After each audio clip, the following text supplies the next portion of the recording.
Hey, hello everyone. Good morning, good afternoon, good evening from people joining us from different part of the world. Welcome to the next sessions, the December sessions of my English Club mini training for teachers professional development. Thank you very much for joining us today, regardless the weekend that you are having now. So thank you so much for joining us today. Just to start with, I'd like to know where people is joining us. Okay. Can you just put on the charts if possible? Where are you joining at? And also, your role in English language teaching, whether you are a teacher or maybe, I don't know, a school leader, a school owner, or maybe a researcher or something else. Okay. Hello, hello. Whoa, from Lombok and from Cimahi, different part of Indonesia. Really lovely to meet other Indonesian teachers here. Santosh, hello. And you are joining us from Kerala, right? I think you are from Kerala in India, yeah? If I'm not mistaken.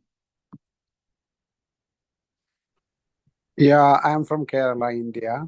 Sorry, Oh, great. that word That's is all right. missing in my chat. Yeah. Thank you, thank you. Richard's been to Lombok, to Mount Rinjani. You're lucky, Rich, because as Indonesian, I haven't been there, so you're lucky.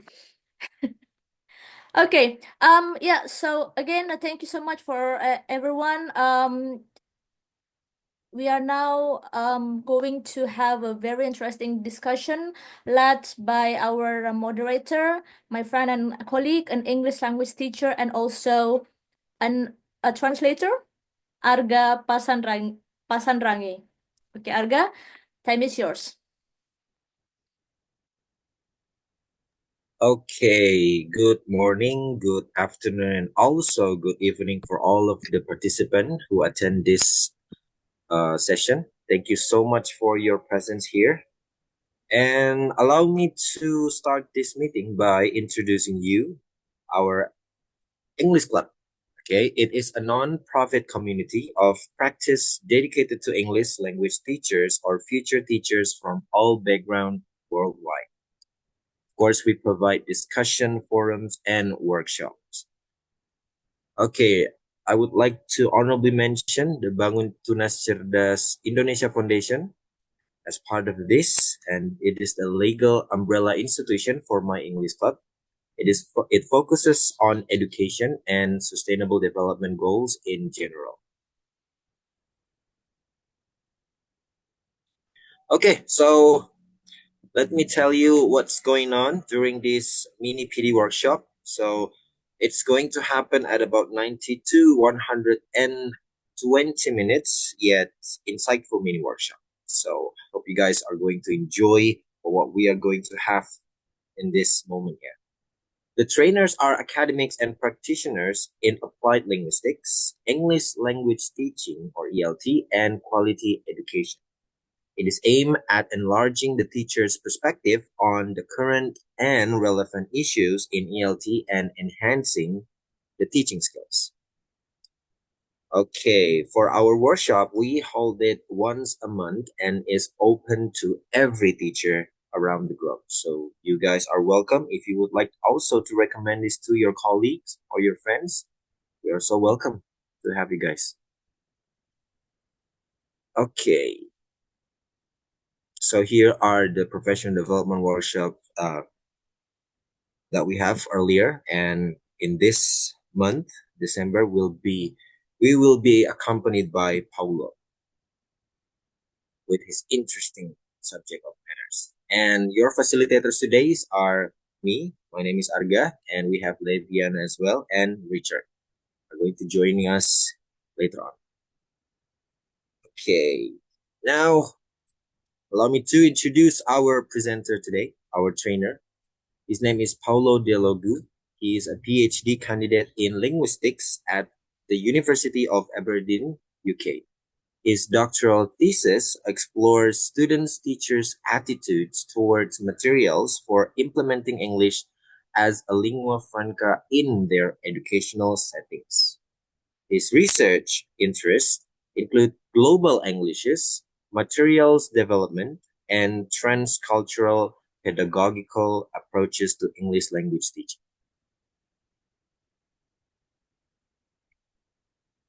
And here is the rundown to what's going on in our session. There's going to be an opening, an introduction, which is now happening. And later on, we're getting into an interactive presentation with Q&A with the amount of time. If you are having some thoughts to share or you have question, you are welcome during that event, during that part. And we also have an on activity. It will be this activity will be divided into a breakout room discussion. And of course, there will be sharing section within 15 minutes and then closing. Here are the activities also that you might see. And during during Paulo's presentation, you are welcome to become an active or passive listeners. But during his presentation, please remain in mute. Okay. And also, please turn on your video whenever possible. And you're welcome to be a discussant, that what I mentioned earlier, or a listener during a hands-on session. Next, have an exciting and productive discussion. I give the floor, or to be specifically, I give the screen to Paolo. Please, you may take it from here. Thank you so much, Arg. Let me see if I can share everything. Are you able to see my slides right now? If I share Yeah, the presentation, we can see it. Perfect. Thank you so much. So let's see if I can get started. Good day, everybody, or good evening, wherever you are. Today is a surprisingly half sunny day in Aberdeen. The sun occasionally will come into my window and lighten my face, brighten the whole place. But today I would like to talk to you about the focus of my research and of all my pain back when I was an English teacher, and that is English materials. And for my English club, I wanted to focus on seeing if we can turn the materials that we use in the classroom or that we are sometimes asked to use in the classroom into our English materials. And more specifically today, I'm going to give you, I'm going to divide this workshop into various sections, and we're going to start with trying to make sure that we understand what exactly we're talking about when we're discussing materials.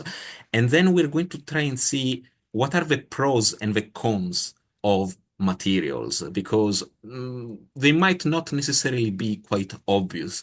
And then we will go to the meat of the workshop, because we're going to try and see if we can, what can we do in order to determine whether our materials are good or not, and whether we can do anything to make them better. All right. So this is just an overview, but we're going to begin. I'm going to begin by sharing something about my own experience of using English language teaching materials. And I started my very first experience with English was when I was 5 years old. I was quite little when I started learning English. And what kind of materials did I use? Did I have did I have what did you think I used? You can use you can talk, you can speak, or you can write it in the chat. What do you think I used in my classes? Uh, how did I learn English? I don't know, did we use dictionaries? Did we use yeah, quite rightly, Richard says, you didn't start with a dictionary or grammar book.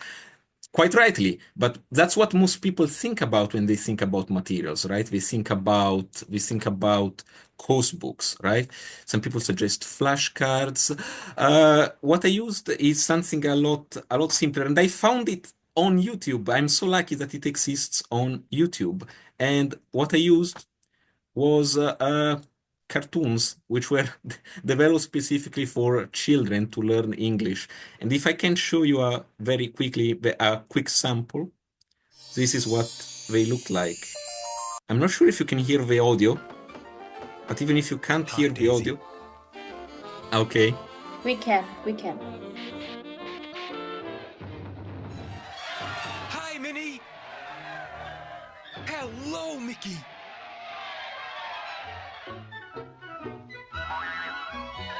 Good morning, Pluto.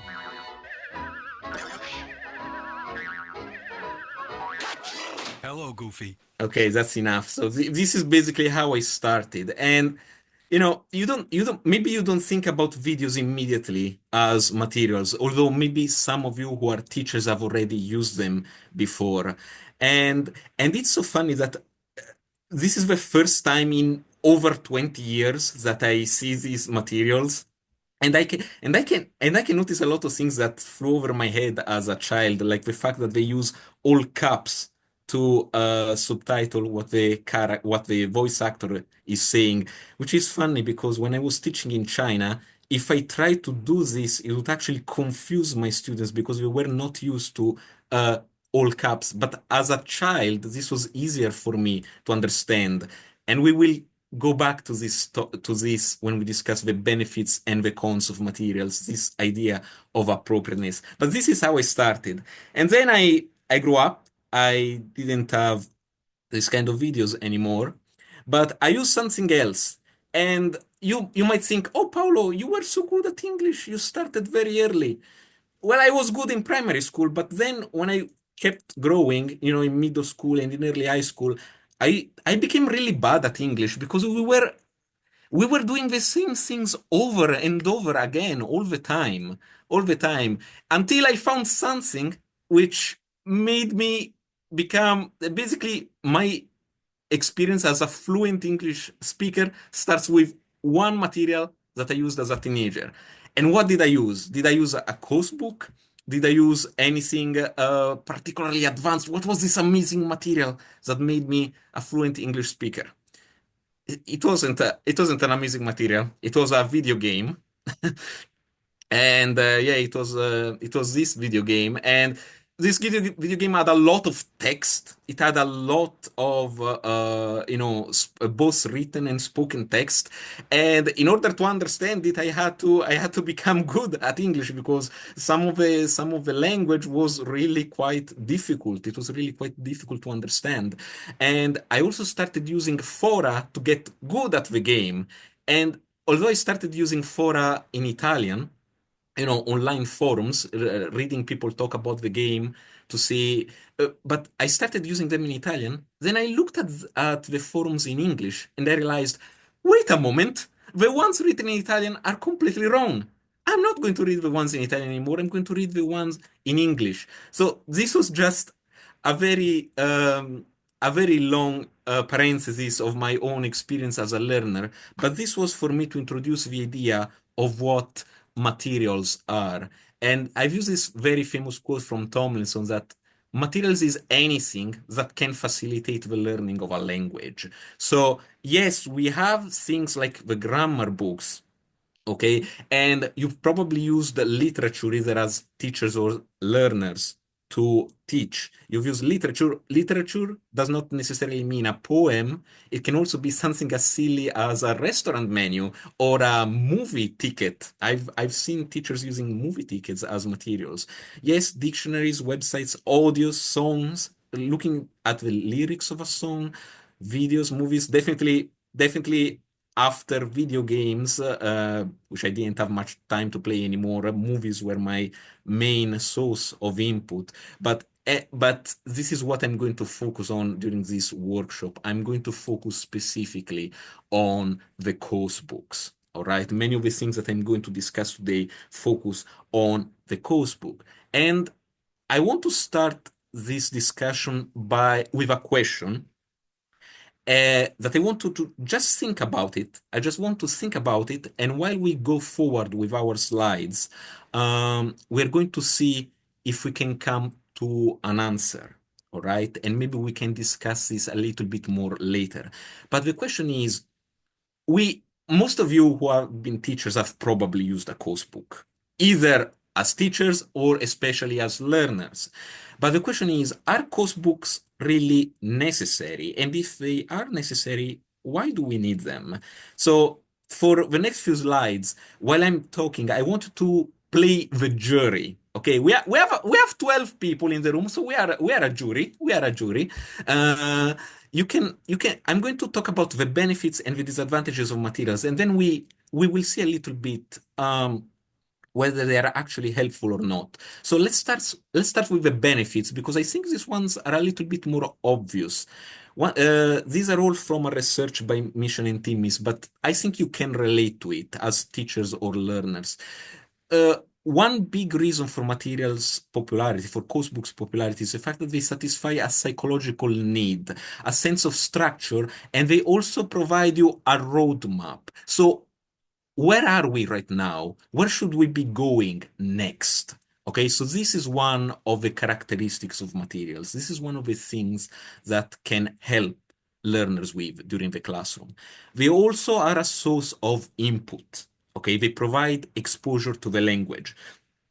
Most contexts, they need course books because you don't hear English in everyday life, in many contexts, not in all contexts, but even in those contexts which are a little bit more often exposed to English, perhaps you don't hear the English that is requested in the tests. So that's where materials come into play. They also provide meta information. And what do I mean by meta information about language and culture? Yes, they give you the language, but they also give you information about the language. They don't just give you the input, but also why they explain to you why the language works in the way it does. And they also give you some information about culture. Sometimes that information is not very good. I know there is at least one person in this room that knows what I'm talking about, that the culture reflected in the course books can be a little bit stereotypical at times. And another advantage is that they are a time saver. They're just a time saver. Teachers tend to be quite busy. They just cannot come up with enough texts and activities for an entire semester, for example. So especially for those teachers that are inexperienced, or those teachers that just don't have time because they might be having too many classes to care for, they might be a time and a lifesaver.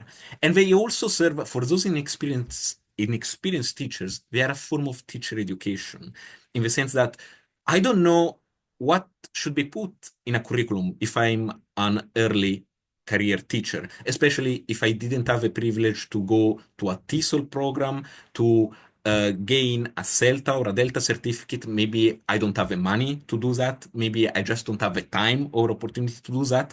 So my only option is to rely on what the course book shows me.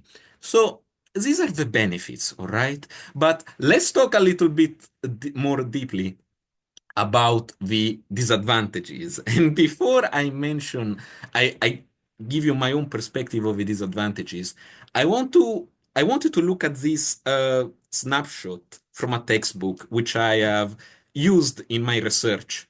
I was looking for something particular in my textbooks, and when I saw this, I was like, this is it. This is the one. I can find anything more like what I want than this one. Uh, I want you to look at this picture, look at these activities very quickly, okay, and think whether you would be able to use this in your classroom.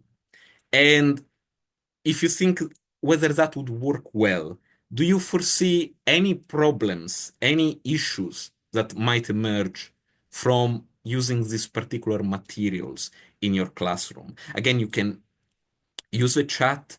You can turn on your microphone, and we will see if we find anything problematic about this. All right? Do you see Do you see anything? As as soon as I saw this picture, I was skimming through various textbooks. I was like, this is it. This is what I think of when I think of a problematic uh, coursebook element.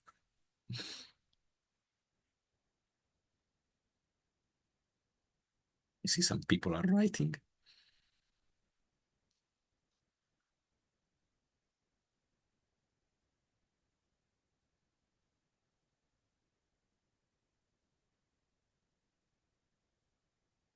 I see somebody's message. Yeah, very good, very good. Yes, and those are exactly some of the problems that I really want to discuss next. But keep in mind this activity. Levi was talking about the language that was used here. Quite rightly. Some of these elements might be too difficult for your students. Some of these elements might not be appropriate for your students. And quite rightly, Richard says a lot of these topics seem politically sensitive. So yes, that's one of the problems that you will find in commercial host books. My eyes are on xenophobe, right. So one issue is the lack of appropriateness, both in terms of content, in terms of language. I'm going to start with inappropriateness of language because that's probably easier to understand. Sometimes the level is not the level your students are at. For example, this course book is obviously upper intermediate level. You would never use this in a primary school. It's just too difficult for them. Sometimes it might be too simple, but sometimes, like in this case, it might just be irrelevant to our students' needs. I had a lot of people comment on this activity saying, well, we don't live in a monarchic country. Our students don't have a king. Why should we learn a term like anti-royalist? At the same time, I did have some people who were in countries ruled by a king. And those people, they didn't say it was irrelevant. They said it was inappropriate. It's not suitable for teaching because that's a little bit controversial. All right? That's a little bit problematic. And yes, in terms of inappropriateness, very often you will see that global course books do not include the students. They do not represent the students or their cultures in the materials. And if you're lucky enough to see a student, a character in the course book which is similar to the students you are teaching to, that character might be presented in a very stereotypical way. I can think of some examples of Japanese students or Middle Eastern students being stereotyped in English course books. And sometimes the materials assume certain things about our students. For example, they might assume that our students have a lot of traveling experience. I'm sure if you used coursebooks before, you had a unit which was dedicated to traveling. But when I was teaching in China, most of my students had never traveled before. They just didn't have the economic capacity to do that. They might assume that they own pets, which again might not be a very common thing among the students that you are teaching to. A lot of them might have more general assumption of their identity that they are middle class. They might have assumptions that the students are they belong to a certain cultural group, which they don't really belong to. They also might assume that they have access to technology, which they don't have. They might ask learners to use the internet when there is no actual access to the internet. But in general, that is the problem, that they do not cater to what the students need, to what the students want, and what the students aim to achieve with their English classes. So that's one big problem. Then another problem is the likability of the materials. How often you might hear people complain, especially learners, that the materials are boring. This was the problem I mentioned to you before when I talked about the video game, right? I told you that when I was growing up, the materials I was using they were just repetitive. Yes, I've already learned these things before. I don't need to learn about traveling again or the ecology. I have nothing against the ecology, but after doing it in primary school and in middle school and in high school, by the time I get to high school, I'm like, please, please, please, let's talk about anything else rather than nature.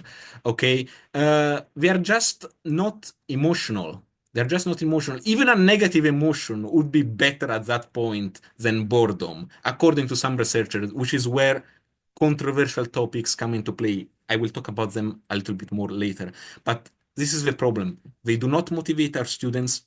We do not motivate them to communicate. So it's like, oh, my students, oh, they don't really speak up during the classroom activities. They don't really do that. One problem might be because of the materials. The materials are not conducive to discussion. They are not particularly interesting, all right? And if they're not particularly interesting, it's unlikely for them to retain new language. So now that I've shown you this problem of affective engagement, let me show you a possible solution, because this problem is actually very well known. We've been known about the problem of enjoyment for quite a while.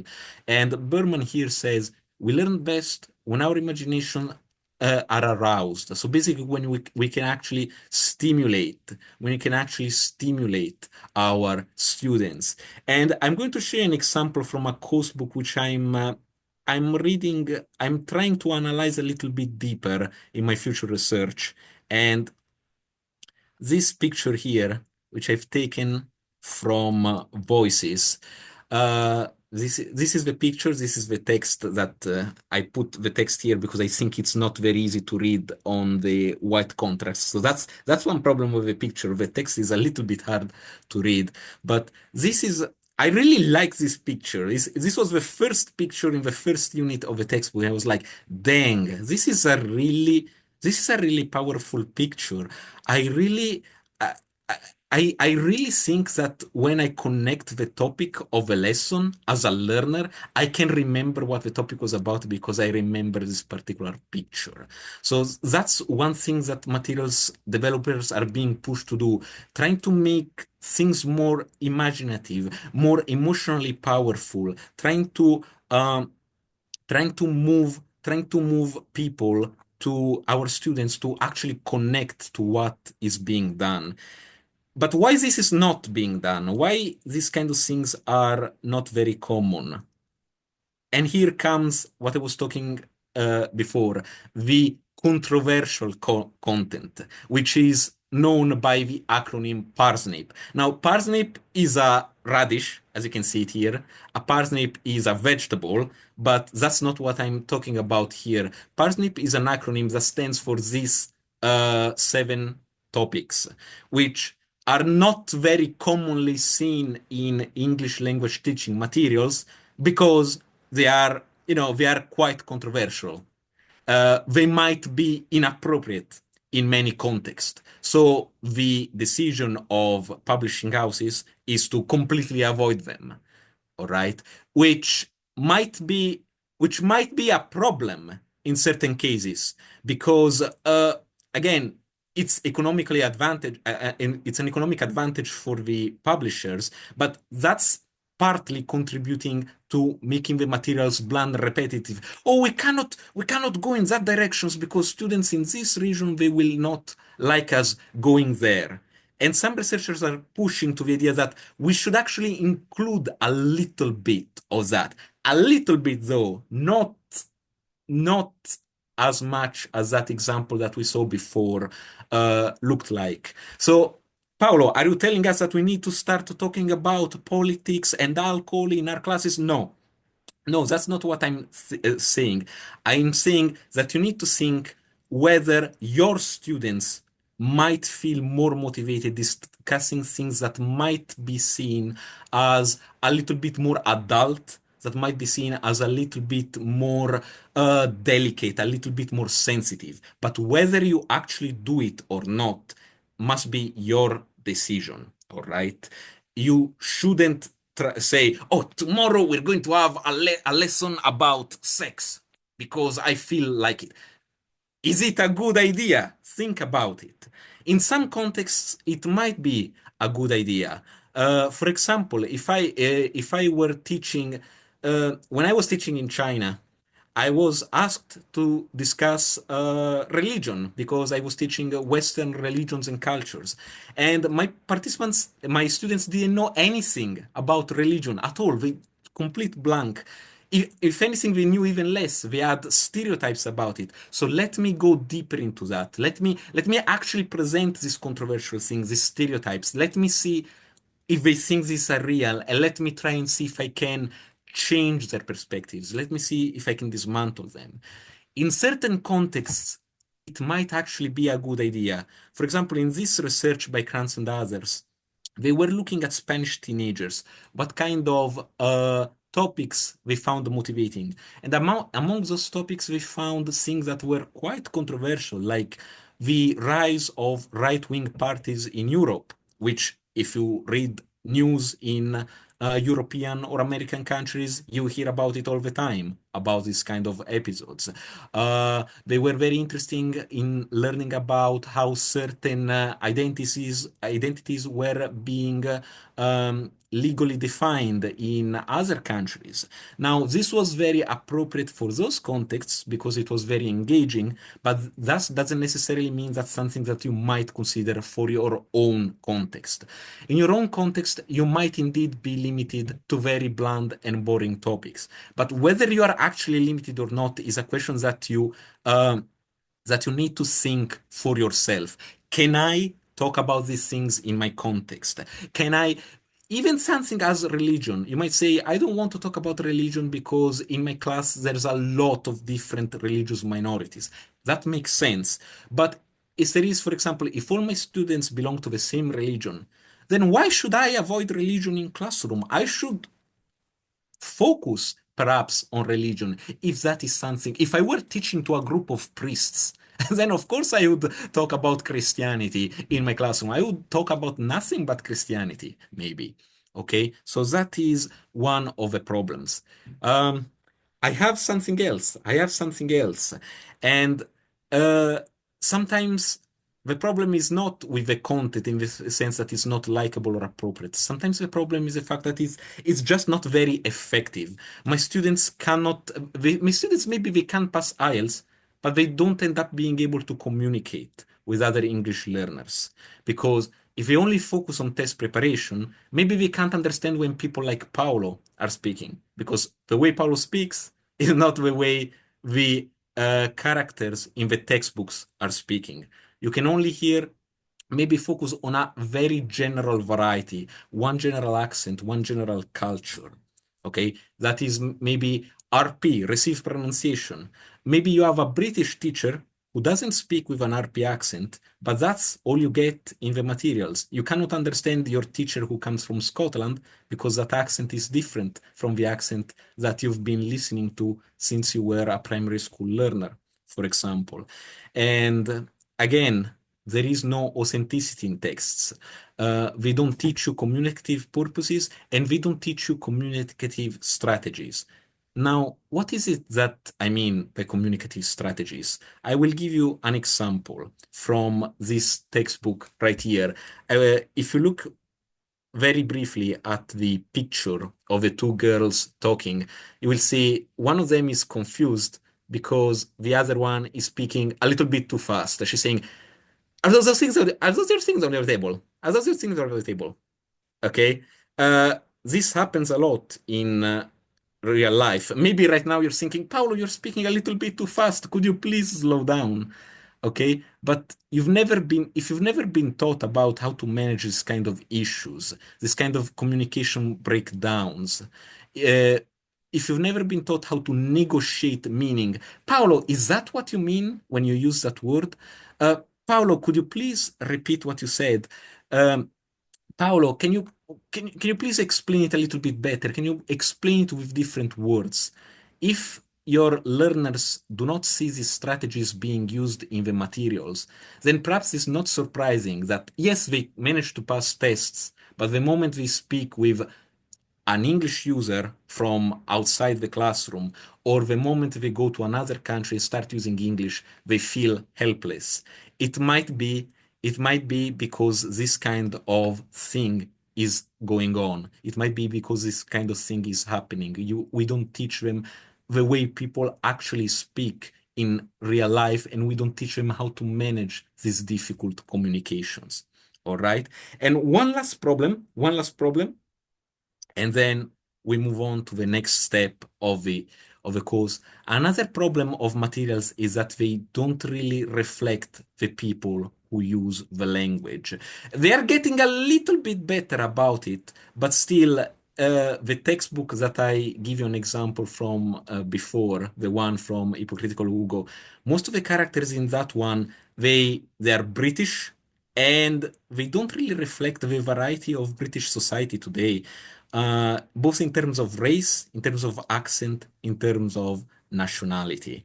Uh, and if course books fail to show this diversity, then is it a wonder if your learners feel anxious when they meet native speakers? I remember one of our previous workshops, we had a person asking, my students, they feel anxious when I invite people to speak in the class. I give them the opportunity to speak to people, but they are afraid. They don't want to speak. Could it be because they are confused by the accent? Because it's not the same accent they've heard in the materials before? Could be their appearance. They were expecting somebody who looked differently. Is it strange that they perform better in standardized tests than in the real world? And this is a problem that you find. I've been talking about textbooks, but also in the materials that you find online. These are all videos that you can find on YouTube. I've taken this slide from a presentation of a friend of mine from the Elinet conference, uh, which really shows the kind of problem, because sometimes the materials that you find online are just as problematic because they set standards which might not be achievable for the learners. Speak like a native speaker in 1 hour. Yeah, no, that's not going to happen. That's not going to happen. All right. If you want to speak like a native speaker, uh, and by that you probably mean like a received pronunciation speaker, like the Queen, okay, not like somebody from Scotland or from Cornwall, uh, then you will probably need a vocal coach, actually. You will not really be able to do that with this kind of materials.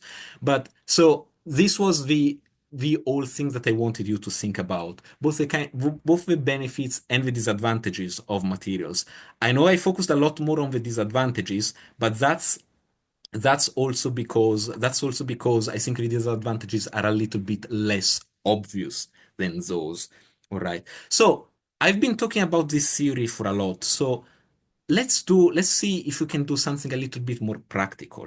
Let's see if we can learn how we can determine whether the materials are good or bad. And in order to evaluate whether they're good or bad, we need the same thing that we needed for our previous workshop. You will see this is Olaf's workshop. We had it last month about AI. I did not attend it, but I watched it on YouTube. And I was really interested in his idea that in order to get something good out of AI, you need inputs. The same exact logic applies to materials evaluation and materials adaptation, in the sense that there is no one better way to evaluate materials or to develop them. You need to know the right input, and the right input is knowing who the audience of the materials is. So if you want to evaluate materials, the first thing, the most important thing that you need to keep in mind is your students. You need to think about your students and how you're going to use the materials in the class. What do my students need? What do they want? And what do they want to achieve? Sometimes it's not possible to reconcile needs, wants, and goals, but you have to know what they are. You need to conduct this kind of analysis of your classroom in order to be able to evaluate your materials. So here's an example before I give you an idea of a process. This is a very, a very easy example. You can see there are three texts, two pictures, both of them contain three texts. And it's obvious at a glance that they are different because the language and the length of a text is different. You don't even actually need to read them, but you have words like in the other text, you have words in the second one, you have words like literatureness. Literatureness. Yeah, you will probably not see a word like this in a beginner level textbook. So, to reiterate what I said before, the question is not whether a textbook is good or not. The question is whether it's good for my students or not. Okay, that's the thing that you have to keep in mind. In my opinion, both textbooks are quite good, but only one of them is suitable for the kind of students I've taught to before, the second one, because my students needed a more advanced language. They needed an achievable challenge. And here there is no challenge for them. This would have been good for 5-year-old Paolo, maybe. Okay. So how do we evaluate materials? How can we do that? I'm going to give you some suggestions. This is where we do the practical thing, where you can start looking at textbooks and seeing, okay, is this actually suitable for my students or not? And the first suggestion I can give you is whether if it's possible, when you can do the evaluation together with somebody else, do it together with a colleague or a team of colleagues. I understand this is not always possible, but it's a situation where multiple heads think better than one. And sometimes you will disagree on things. Look at this guy. This guy is looking like, oh, but I don't want to do it that way. I think it's not a good idea. But it's unavoidable. It's unavoidable when you work in a team. It's like doing a qualitative analysis in research. But the first step, whether you're doing it alone or in a team, is trying to understand those things that I mentioned before, the goals, the wants, and the needs of our students. And after you've conducted that needs analysis, you need to establish a set of principles. The principles being the things that answer this question. Okay, what do my materials need to reflect in order to be considered good for my classroom? I hope this is not sounding too complicated, but I will show you a couple of examples soon, and you will see what I mean. Let's see some principles. For example, my materials need to be able to motivate my students. That's a principle that I need to keep in mind. So when I'm evaluating materials, I need to look for motivation. I need to look for affective engagement. That's things that we discussed before, content that is relevant to them. Uh, I need the textbook to contain language which is suitable to their future goals. So if I'm teaching to a class of let's say, medicine students, physicians, I'm teaching them English, then I will probably want materials to focus on the human body or things like that. If I'm teaching to a class of people who want to emigrate in the UK, for example, then I will want to show them something that reflects Britain today, the diversity of Britain today, rather than the somewhat stereotypical depictions that I find in textbook. Real language use, a decent amount of challenge. So I want the materials to be beyond the level of learners, but not too advanced. Okay. Now, keep in mind, these are just examples that I give you about what principles could be. You could use them to guide your evaluation, but you don't have to, because again, they depend on the needs analysis. First, the needs analysis, and then you decide which principles should guide your evaluation. Okay. However, in general, you probably want to focus on the kind of language that is being used in the course books, the topic, whether there's enough reading and writing, whether there's enough speaking and listening, whether they can motivate my students, and so on. Okay, so you need to have these principles to guide your evaluation. You need to have the principles are like the Lego blocks that you need to make sure are present in the course book in order to decide, okay, this is good, no, this is not good at all. And once you have those principles, you can develop a checklist. And the checklist is basically a series of questions which allow you to decide whether the course book is good or not. You can write them as yes or no question. Does my textbook contain this? Yes or no? Or you can number them. Maybe how much does the textbook contain this? 1, 2, 3, 4, 5. But basically, this is what you do. You will ask questions for each of the principles you have. For example, I think that materials should be effective. They should give my students the kind of information that they need. So what kind of questions can I generate in that case? This is an example. Do the materials prepare learners for the tests they need to pass? Or they are too simple? Do I need to find something else if I need to prepare my students for IELTS? If my students need to emigrate or to interact with other learners online, for example, do my materials do that? Do they include a variety of English accents, users of cultures, or only a few of them? Do they develop intercultural awareness? Do they teach communication strategies? I'm not going to read them all for you. I'm just going to show you what a checklist for materials evaluation could look like. Okay. Basically, the idea is once you have your needs analysis, you come up with the principles that you think should be essential for your learners, for that the materials need to satisfy for your learners, and then you come up with specific questions that need to be answered.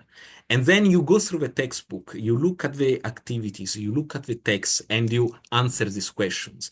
Are my students represented in the materials? Yes or no? If you think this is important. Usually you will think, yes, this is important that my students are in the materials. If the answer is no, then maybe I should move to another textbook.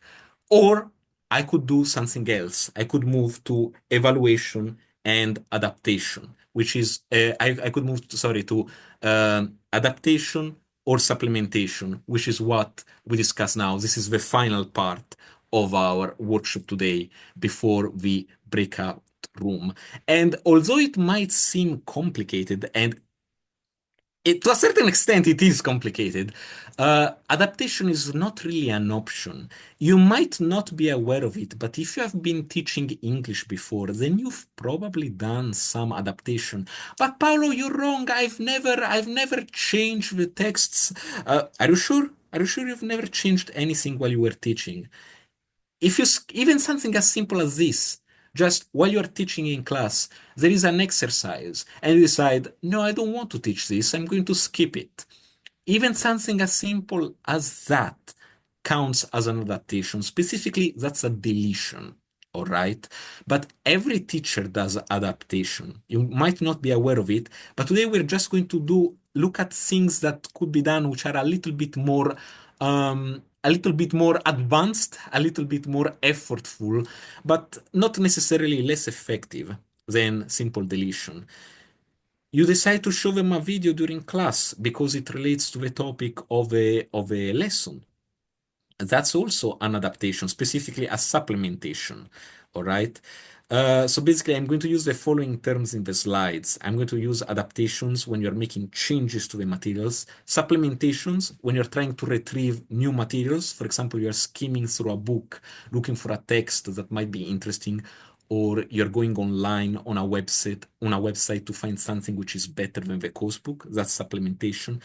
And although I'm not really going to go that deeply today because we don't have that much time left and it's just too much to take in all at once. Uh, ideally, ideally, one would be able to design materials specifically for the learners. That would be amazing, but realistically, that's not something most teachers will be able to do. So I'm just going to focus on supplementation first and adaptation. So in terms of supplementation, the idea of adding what is not in the textbook, you might find yourself with a problem like this. Okay, my course book does not teach the vocabulary which my students find difficult. For example, when I was teaching in Italy, I knew that there were some specific words in the English language, which Italians confuse a lot, get confused with a lot, because Italian and English, they are both Indo-European languages. There are quite a lot of words which are very similar. For example, the word similar in Italian is simile. Similar, simile, they are similar. But some of them, they look similar and they are completely different. And this is not something that you find in course books used in Italy. The course books used in Italy, they are not specifically designed for Italian students. They are designed for students all over the world. And you probably have the same issue with course books in India, not designed for Indian students, in Indonesia, not designed for Indonesian students specifically. So what can I do? Well, you know what? I'm going to make my own. The course book doesn't do that. I'm going to make my own flashcards. This is actually more an example of a design because I had to do this by myself. But if I put this online, another Italian teacher could retrieve it and say, oh, this is really good. I'm going to use these flashcards for my Italian students. Again, these are flashcards. The idea is that the flashcard represents the British word estate, so I put an estate here, which is different from the Italian estate. Factory, completely different from the Italian fattoria. Confetti, that would be nice to have a rain of Italian confetti. You'd feel quite hurt after a rain of confetti in Italy. So this is one thing that you can do. Okay, I noticed that there is a problem in my textbook, but it's the only textbook I have. What can I do? Let me find a way to improve on it. And the suggestion I can give in terms of supplementation is that the problem of it is that it's time consuming. You might find a lot of resources on the internet, but finding the right resources, that's really hard. That's something the participants in my research study told me. And they didn't need to tell me because I already knew. I was a teacher too, but I was very happy that they told me. So what do you do? What is the problem? The problem is that if they are hard to find, then it's just not possible to prepare a lesson as supplementation in 1 or few days. The best thing to do is to do this slowly over time. So this is going to be hard during your first years of teaching, but as time goes by and you start looking for, oh, this is a good text, I could use it in a future class. This is a good recording. This is a good activity. You can really start to build your own database and use it for future lessons. Again, this will take years to do, but you can do this by yourself, all right? Saving any books or online websites that might be useful. You can do it with your colleagues. Again, always good to work in a team if possible. It's not possible sometimes. And also, don't forget that if possible, because in some contexts it's just not possible because students might not have access to technology. They might not have access to any resources at all. Uh, just ask them to bring interesting things that they are interested in, and they can use them as materials. If I had been a teenager, the student asked me to bring my things that I find interested in class, I would have downloaded one of the texts from that video game I had, and maybe other students would have, oh, we like this video game, we like this story. Let's read about it. Okay, so this is a very effective way to build a database if you can do it. In some contexts, it's just not possible at all. So this was it for supplementation, but I want to talk about adaptation now, and then we finish our the presentation part of the workshop, because I think I'm giving you a lot of information, but I really hope that you are being able to follow. I really hope that this is valuable for you. So we discussed about one of the issues before, the issue of inappropriateness, that the materials, they might not be very relevant to our learners. So here is an example that was actually made by one of the participants in my doctoral research. I asked my participants to make changes to a sample of materials that I gave them. And on the left, you see the original text. So this was just a text. This was just a story about a newspaper article. Okay. And my participants decided, there's nothing wrong, inappropriate about this text, but it's a little bit boring. Like it's not particularly interesting because what is it? It's about a hurricane in the Caribbean region. My students are Turkish. Um, let me find a text online from a Turkish newspaper, a picture from the Turkish newspaper. Now, as you can see, she directly used Canva. I think she used Canva to replace the PDF of the unit. But of course, you don't have to use online tools. She could have just printed the newspaper and say, instead of reading that text, we're going to read this newspaper article because I think it's going to be more interesting for you. All right, that's a possibility. Of course, you always need to be critical, okay? You can't just take something from the internet and say, oh, this is about my student's country. This is going to be effective because maybe the content of the article, if you read about it, it's a little bit controversial. I had another participant who said, oh, this is a very interesting article. But then she said, no, I'm not going to use that because it's about a natural disaster which occurred in my country. It's a little bit too soon. No, no, no, I don't want to use this. Even though it is good, but I don't want to do this. I think it's a little bit too sensitive for them. So this is how adaptation works, all right? We don't talk about this today, students. This page, we skip this page, we do this activity instead. And here's another example which combines supplementation and adaptation. So I will need to explain what this slide shows. On the left, you will see a game which I found in a teacher book, specifically for my field of research. I research global English is English lingua franca. And this was a material, this material here, I will explain briefly what it is. This is a game to teach learners pronunciation.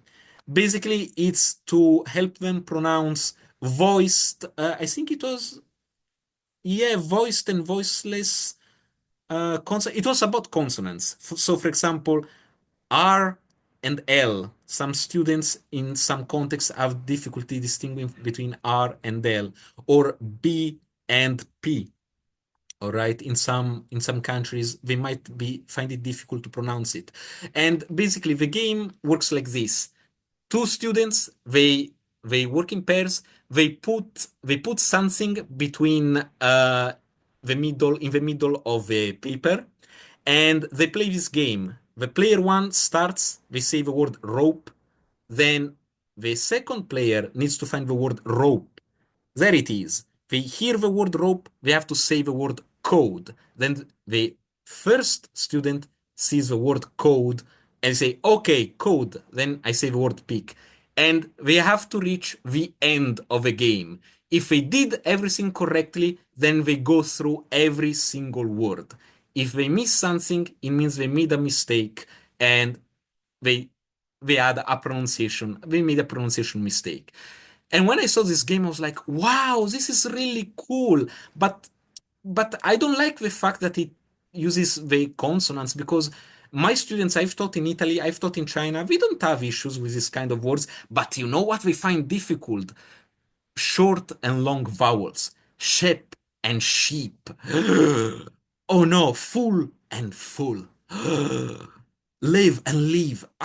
I make these mistakes all the time when I'm speaking. All right. So let me take the idea of a game, but with my own ideas. So I modified the game. I gave it a different presentation.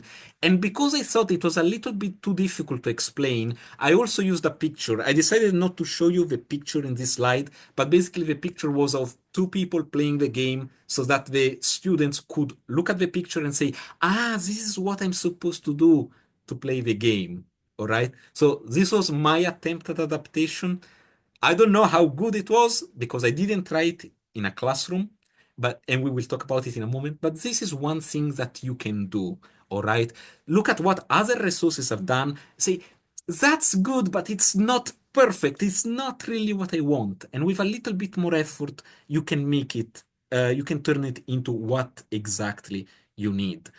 But in general, let me reiterate, and then we reach the end of the presentation.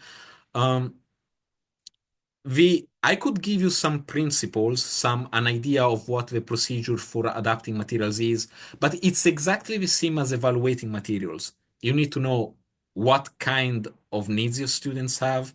You need to decide, okay, what principles should there be in the adaptation, and conduct the adaptation according to a checklist. Okay. The last thing that I need to say is that realistically, you can only do minor adaptation if you are a busy teacher. Okay, you probably don't have time. It's just not possible to modify an entire course book. But that's all right. That is fine because even small changes can have a huge impact.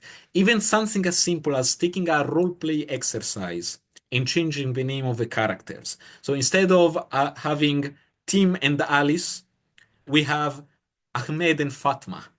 Okay, if I'm teaching to students in the Middle East, for example, something as simple as that, can have a major impact on the learner's understanding of how English is used, or even in their ability to retain the language. All right. But for this reason, no matter how small or how big your change is, in order to know whether you did a good change or not, or whether your evaluation of the materials you thought were good is actually valid, whether the materials are actually good or not, needs to be tested in the classroom. So whatever your decision is, adapt, not adapt, evaluate, keep using the same course book, changing to a different course book. You need to see how the materials perform in the classroom. So, in my opinion, this is the most important part of materials development. That you, as the teacher, make sure you understand what's going on in the classroom. So, when the students are engaged with the text, where they are engaged with the activities, you need to note what they are doing. Are the materials working? And keep notes on, yes, they were working. Yes, this activity uh, performed well. Or that other activity, which I thought was really good, did not perform well. And the game I showed you before, the pronunciation one, I didn't test it myself, but another teacher tested it for me, and she said, it was good, but I used it with the wrong level. I should have used it to a different level of students, but I loved it. I loved it. I think if I had used it with a different level, it would have been great. So this is where we end with trialing. All materials, whether you are given materials from your school, the head teacher at school, whether you're given materials, whether you select your own materials, you need to make sure whether they are as good as you thought they are. The feedback of the learners is really important. Yes, you can make your own notes, but if you could use questionnaires or simply asking the students whether they enjoyed the activity or not, that's really, really helpful. Okay, I understand that not every context this is possible. In some contexts, teachers and learners they are really kept separate. You're not allowed to do questionnaires or things like that. But if it is possible, consider doing this. Okay. And remember, you might have a very successful class using one textbook. You use the same textbook or the same activity in a different class, and it will completely fall flat. What can you do? Students are different. One class is different from the other, and no material will ever be perfect, no matter how much effort you will make. There are a lot of challenges in materials development, and this is where I really shut up. But I just wanted to make you aware of the fact that if you thought that everything I said today was challenging, it's not surprising because I've spoken to a lot of teachers about materials evaluation, materials development, and they all told me similar things. They told me, Paolo, I've never been prepared to do any of these things. I've never been prepared to evaluate materials, to adapt materials, to design materials, to use materials. We've never talked about this in our courses. We've never practiced it in our courses. All right. So that's if you find it difficult, it's not because you're stupid, okay? It's because you haven't had the opportunity to actually learn about this. I hope today's workshop has given you something about this. A lot of teachers don't have access to supplementary materials. And again, the internet exists, but the internet is full of rubbish, let's be honest. Maybe in the future it will be possible to avoid this when we have more open access databases, but until then you have to make your own database. It takes a lot of time and effort, but maybe that's where Olaf's workshop can help. Maybe AI can make this thing a little bit easier in terms of designing activities, lesson plans, pictures. One thing I really hate is finding the right pictures. You don't know how long it took me to find the pictures for this workshop. Uh, eventually, I have a very good website for pictures, so most of them are taken from there. But if you don't know about it, what do? Maybe you can use AI. And then there's always the problem that if you make your own materials, you try to innovate in the classroom. Sometimes the parents are not happy with it. Sometimes the head teachers are not happy with it. They want you to use the course book. And sometimes you are forced to prepare your students for the test. They have a test they need to pass. There's no room for creativity. But remember this, and we will see this in the breakout session right now. It's very easy to find the problems in a textbook after you learn what the problems are. It's a little bit more difficult to come up with ways to make them better and to actually make those improvements. That's where the real challenge lies. But hopefully things are starting to get a little bit better. So before we go to the breakout room, I just want to show you some resources because I think it's only fair. You can take a screenshot right now if you want to, but I think Levi and the others will be able to share my slides if they are necessary, and they will be saved on YouTube anyway. But here are some resources that I can suggest you have a look at. So Norton and Buchanan, Tomlinson and Masuara, they are especially useful for the theory, these two books. They are expensive. Research books are always expensive, but they can really give you a much deeper idea of all the things that I discussed today, of a theory of materials development. Kitchkoviak and Low it actually has some very interesting practical activities. Its scope is a little bit limited because it specifically looks at how to make materials more helpful to prepare learners for the global use of English today. So it has a narrow focus, but it has practical activities. It's not super expensive. So if you can have a look at it, that's great. And finally, I've put some videos by John Hughes. John Hughes is a materials developer, materials writer here in the UK.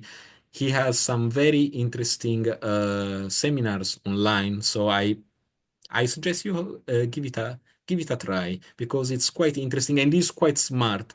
He avoids a lot of mistakes that materials writers usually do.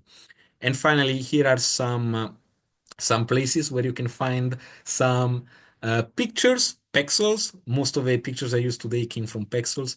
Some audio, especially VoiceTube, which was found by one of the participants in my research. I didn't know this thing existed. It's very useful if you're looking to expose your learners to different accents and language levels. Interesting content. If you have advanced or mature learners, nothing beats the TED Talks.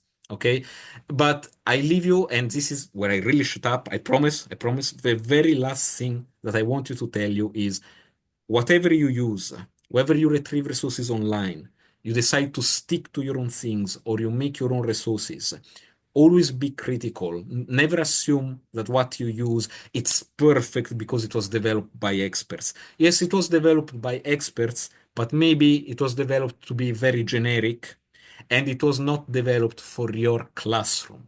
It was not developed for your classroom. So always be critical about the resources that you retrieve.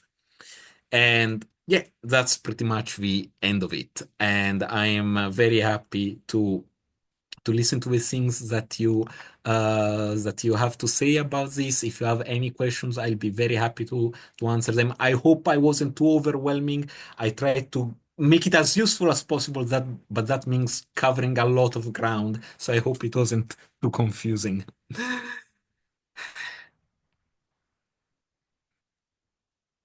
Okay, wow, Paulo, that was really nice. We are happen to be in the atmosphere where you're cooking, and that was a crisp. Materials wise, they're all just intact very well. I am more aware that there are formulas when we are about to deliver our materials, and adaptation, supplements, design, those are really play well along the process. Thank you. Okay, I think this time we're about to open a question and answer session. Anyone would like to have a question? Please, you can speak up, turn on your mic, or you might drop a message or a question in the chat box. Please, you are very welcome.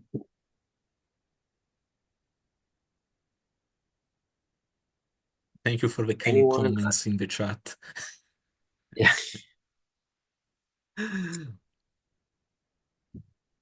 Anyone?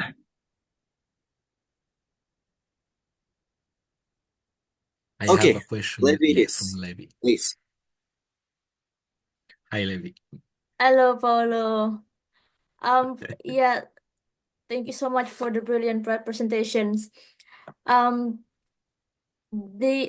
the only thing that I would just want to comment on is that how important it is a skills and a trick to adapt and to supplement a material.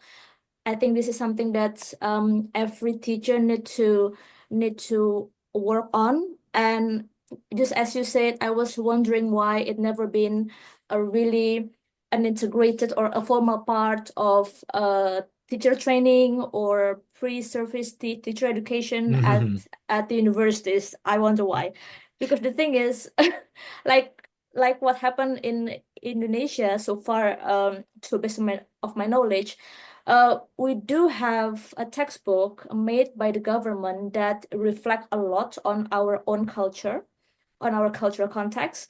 But however, when it comes to the classroom, still we need to adjust that. We need to supplement it with something else. For example, you have there's a chapter about hobbies, and the hobby is mainly about fishing. For example, the discussion about going for fishing, but the students in a classroom, for example, live in a mountainous part of Indonesia. As you know, Indonesia is really, Yeah. Can be really differ. So however, we still have to adjust the material based on the context and so on, and based on the purpose of lesson. So yeah, I mean, I just want to emphasize that this is something that I personally have to work on, and I really hope that I could see that this the formalization of material adjustment as a part of pre-service and in-service training for teachers. Yeah. Thank you, Levi. Well, yeah, that's a very good point that you raise. In fact, I was reading at the beginning of the workshop that some of the people who are attending right now are teacher educators, and I I think although my aim was to specifically to target teachers, do something practical for teachers, I think my presentation was particularly useful for teacher educators because it's not something that you see very often, as you say. And in order to explain to you why, I think there are two reasons. The main reason being the fact that surprisingly, despite course books being as old as English language teaching, research in English language teaching has been basically started in the 80s. So it's actually quite recent. And there aren't that many people who focus on materials development. And also the findings of research in materials development, for some reason, I don't feel super comfortable discussing why that is the case, but they are very hidden. They're very hidden compared to other research on English language teaching, in the sense that, what do I mean by hidden? You don't find many research articles. You find them in books, and books tend to be very expensive, more expensive than articles for people who have an university access. For example, maybe you'd be able to access any journals online, but you cannot really access. You might be unable to access certain books, and but that's so accessibility might be part of the problem, but it's also the fact that in general, a lot of research in materials is supposed to be practical, but it really isn't, and it's not pushed in teacher education courses because I don't want to go super technical because I don't think it's proper for this workshop. But there are quite a few researchers that they have an extremist view of materials, as they say we should completely get rid of them, which although I do see the value of their point. I think that certain steps are necessary before we reach that particular point. So the reason why it's not being taught is because it's not being made a priority, essentially. And the issues that are related to research are not being very well discussed, although I see them being discussed a little bit more recently. Rich, I see you have raised your hand. I have, yeah. It's actually a follow-up point to the kind of the line of argument you're going down now. And my apologies if I'm now breaking one of the parsnip rules by introducing an ism in there. But I wonder to what degree as well materials publishers, the big publishing textbook houses, that obviously sell thousands and thousands of textbooks, perhaps they just don't really want to have this conversation. And So maybe as long as there are schools buying their textbooks. So that is a very good comment. That's a very good comment. I didn't necessarily want to go there, but since you put it, I'm very happy to My because it's apologies. no. I didn't want to because I didn't think people would be interested, but you raised it, so it is interesting. And so you make a very good point, but here's the big thing. You might be right, you might be wrong. We don't know because most of the researchers who are doing research in materials, they assume that this is the case. But we don't actually have that much evidence supporting that, oh, they don't actually want this. Nobody has actually done a study. We do have very flimsy anecdotal evidence to the contrary, though, that there are specific writers, as opposed to publishing houses, specific writers who are aware of all these issues that we discussed, and they do try in the little to influence the publisher because they don't have much power as the writers themselves to influence the decisions of the actual publishing house. It would be really nice to do something very rigorous, a very rigorous research to find out, okay, is this as big of a problem as we assume? Because my counterpoint to that, after reading so much of it, is that researchers are not really open to a dialogue with materials, with the rest of stakeholders, whether it's the publishing houses, whether it's the teachers who use materials. You don't want to know the kind of language I've seen of researchers talking about teachers saying, basically, people saying, why people are not reading the results of our research, why they are not listening to us, because we can't hear you are not publishing research in accessible ways. So and I agree. every decade keep repeating the same thing, and it's like be making this surprised Pikachu face. Oh, why people are not listening to us? Because you're Yeah. you're not actually speaking to us, you're speaking to an academic audience, and you're not willing to have a dialogue. How can we make this better? It's not happening. And I really hope that in the future I can work on this. I'm actually trying to design a future project which takes all these things into consideration. Will I be successful? At least I try. At least I try. Probably not. To be honest, probably not. Because if there must be a reason why nobody has done it before, because it's bloody hard. But yeah, I'm willing to try. I apologize if my face is half white, half black. The sun today in Aberdeen is ridiculous. All right, thank you. Thank you for the question, Richard. I'm happy to have touched this point. Okay. Okay, we have also Nina. Hello, Please. Nina. Hi, Paolo.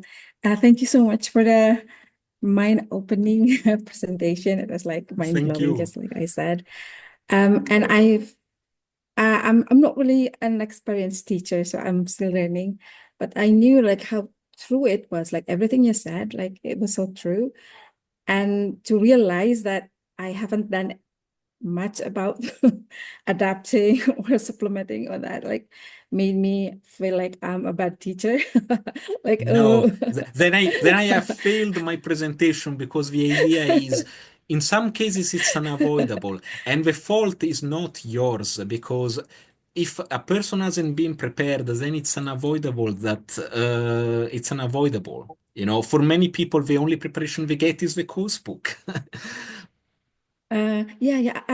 I have I think it's kind of practical or maybe just, I don't know, petty question. Like, in Sure. our course, so it's a course, not a public school. It's like language course. Like we use course books. I think because it's easier, right? Like the Mhm. syllabus and materials all are there. So all we need is just to teach them to the students, and we give them copies of the book.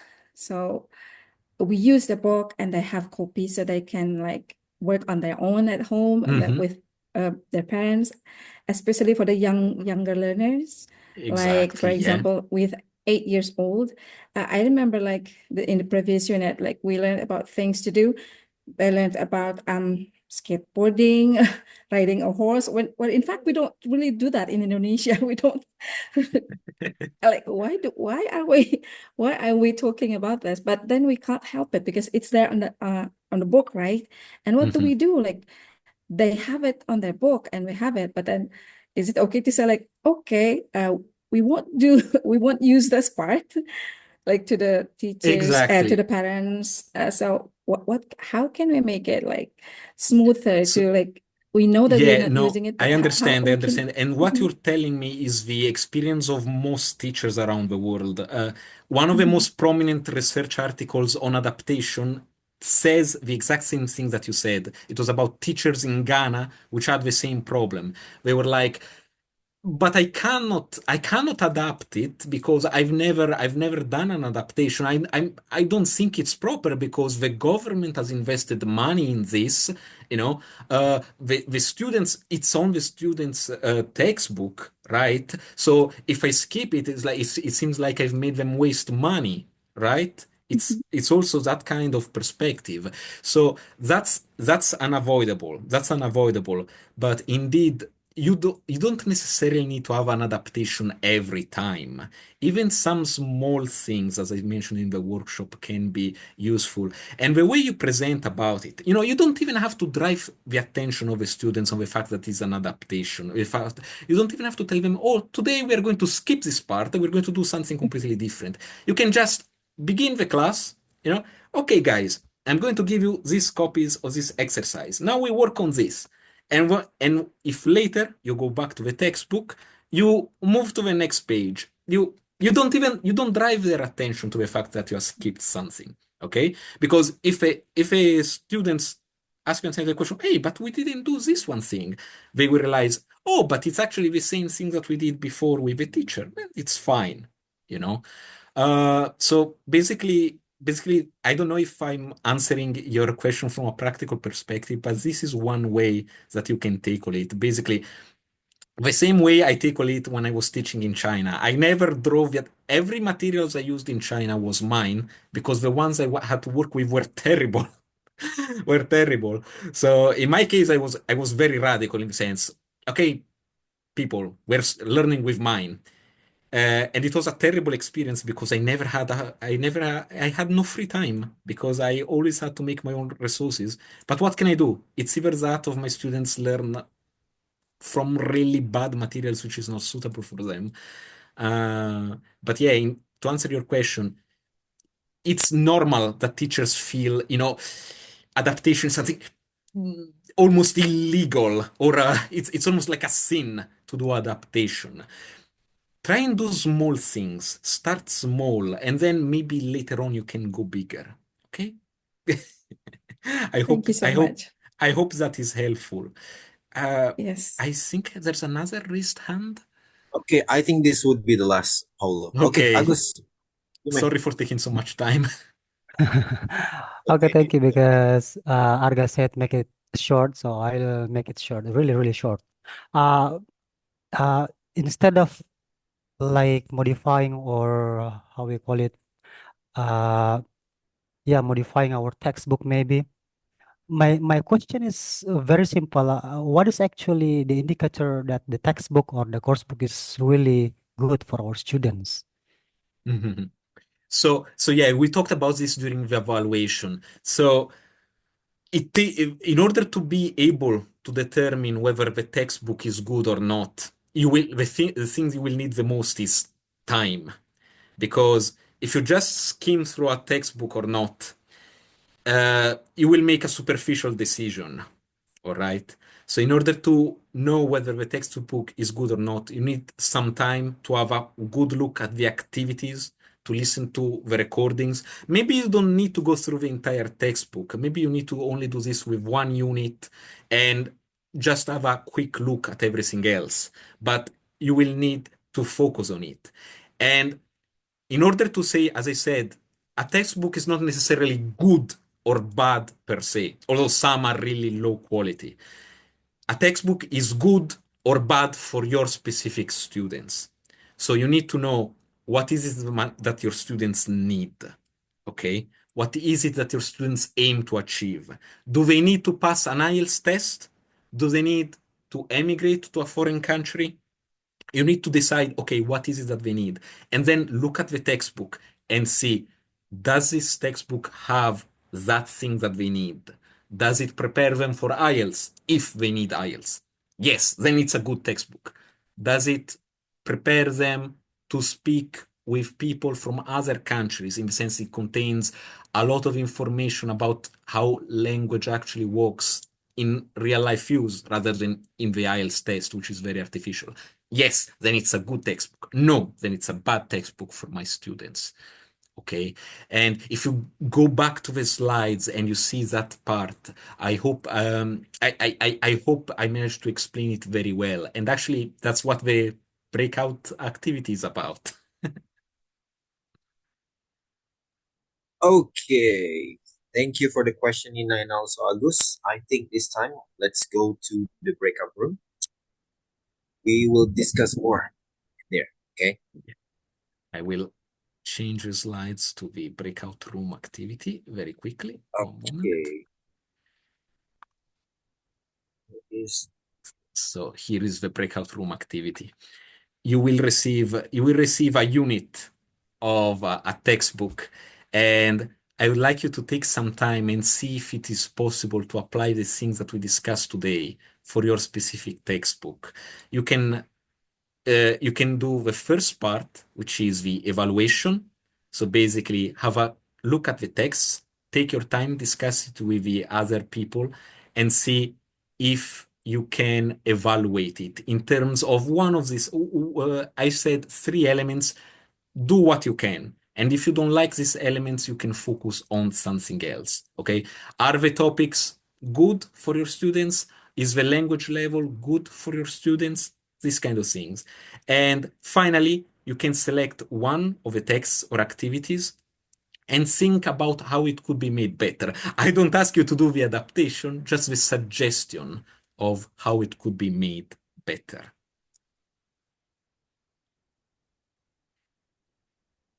okay. Also, if you pay attention, there are something slides shared by left in the chat. Okay, that what we would discuss in the breakout. You can use them. You can use them to guide your evaluation. You don't have to, but you can use them. Yeah. Okay. Yeah, sorry. Should I put everyone at the breakout room now? Yeah. Yes. Let's go. Okay. So just to remind everyone, especially those who join us for the first time, in each of the breakout room, there will be either Arga or Rich who is going to help you, to guide you, to accompany you basically throughout this task, and Paolo will be there as well. But to keep in mind, Paolo, that you will need to migrate from one room to the Yeah. other. Yeah. Hello. Over to you again, Arga. Room 1 with Miss Ida and Mr. Agus. Wait. I think room 2 is here as well. There we go. Here they are. You're Yeah. joining us now. All right. So,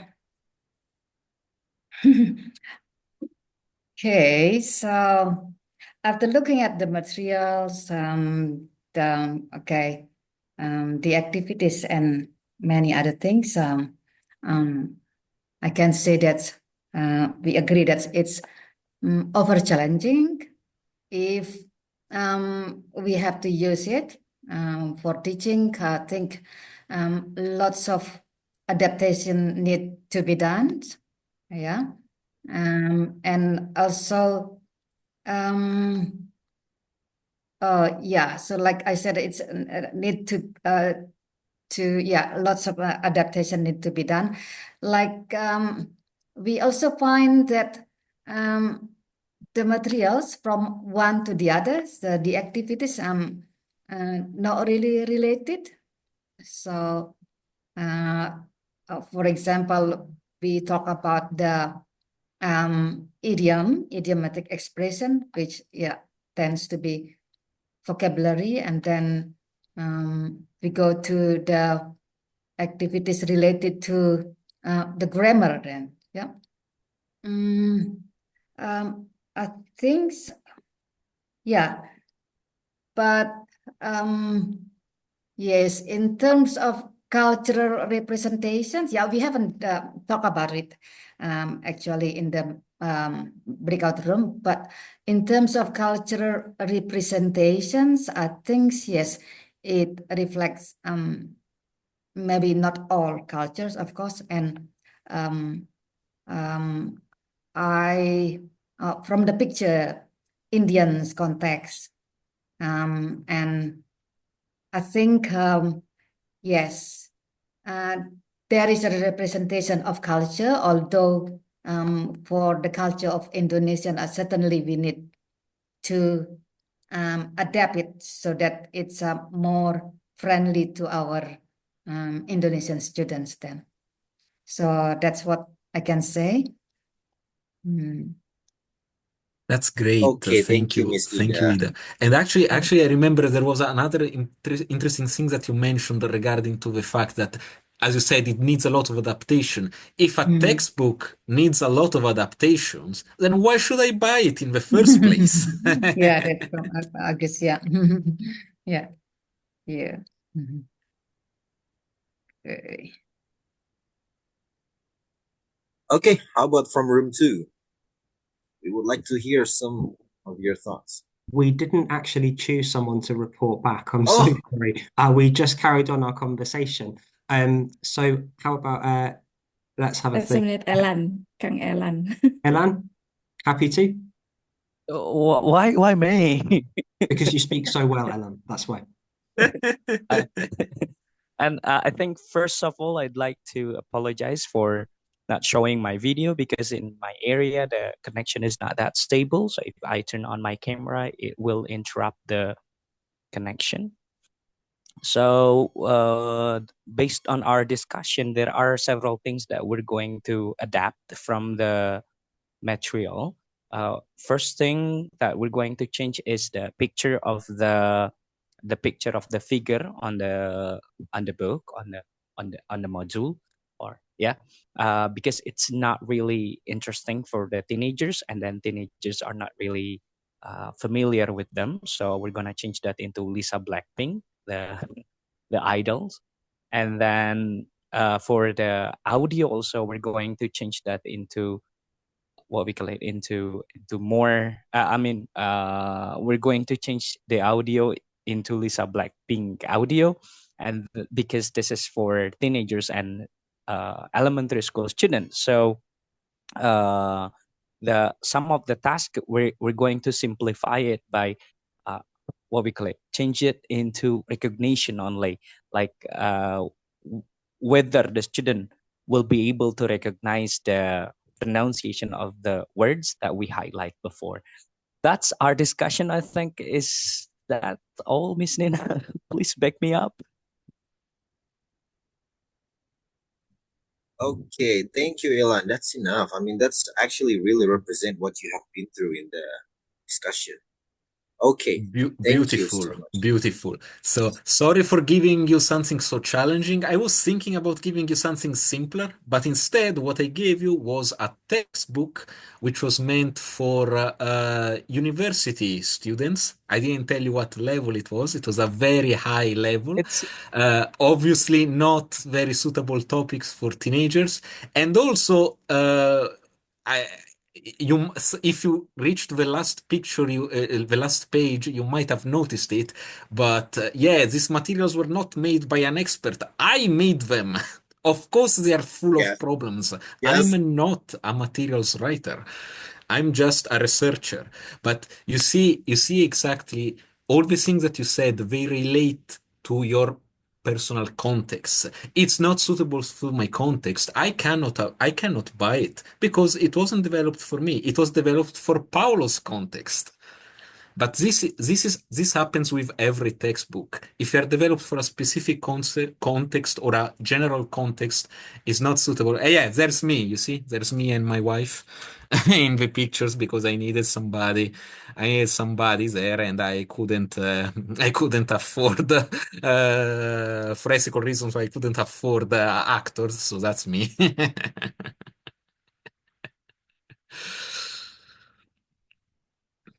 Okay. All right. So, Levi, that's a wrap. We've got all I the representation. Yeah, I guess so. I guess so. So that's fantastic, right? That was really fantastic. I'm sorry for taking so much of your time. I hope you No. enjoyed it, though. Not at I I all, try enjoyed it not at very all. much. I try to put as much as possible. Let's see how they feel like when they look at not great materials. So, and it's so funny because you mentioned a lot of things that my participants in my research study also mentioned, and new things because your contexts were very specific. So, new things for me to consider. Well, to be honest, that the material that we have to share in the group in the edge of our room, when the first time I display it on the screen, I myself confused. What should I help Miss Ida and also Agus with this one because I have no idea what to explain. I myself having trouble to connect with this unit. Yeah, I was worried about that. I was wondering whether I should have given you more guidance on that, but one way or another, it worked. Oh, but don't worry, Paolo. I noticed your picture when I scroll down. Like, oh, there's Paolo. That's him. Yeah, that's the guy. Oh boy. Okay. Okay. Thank you so Right, much for right. Yeah. attending. And if you have any questions that you didn't get the chance to ask today, just get in touch with me. You have my email on the slides. Yeah, Thank you, perfect. Vivian. Perfect. Thank you. Okay. If that's okay for me to jump, Arga, just to remind you that we have this kind of a form that the participants need to fill out. Yes. Yeah, Okay. To claim so your certificate, and also, yeah, exactly. you may also channel the link. Yeah. Yes, yes. I'm just going to put it on the chat. Wait a minute. It's Okay. there, so you can click it now, but you can fill it out at any time convenient for you. But just if that's okay, just click it now. Then you won't lose it because once the meeting ends, then the link ends. I mean, the link gone missing. Will the slide be shared with Paulo's blessing? Yes, it will. Yes, you can, Okay, because there's perfect. there's nothing. I'm pretty confident there's nothing copyrighted apart from the pictures of Oblivion, which is pretty obvious, and everything else is either with the permission of the people who did it or my permission because I made them. Yeah, perfect. Okay. So I'm just going to share it on the group chat on WhatsApp, or if you are not in the group chat yet, you can always go to our Instagram, then we can communicate from there. I can like Alan mentions that he wants to be the part of the community. Hey, you are already part of this community by attending this session, so no worries. We are very open. Okay.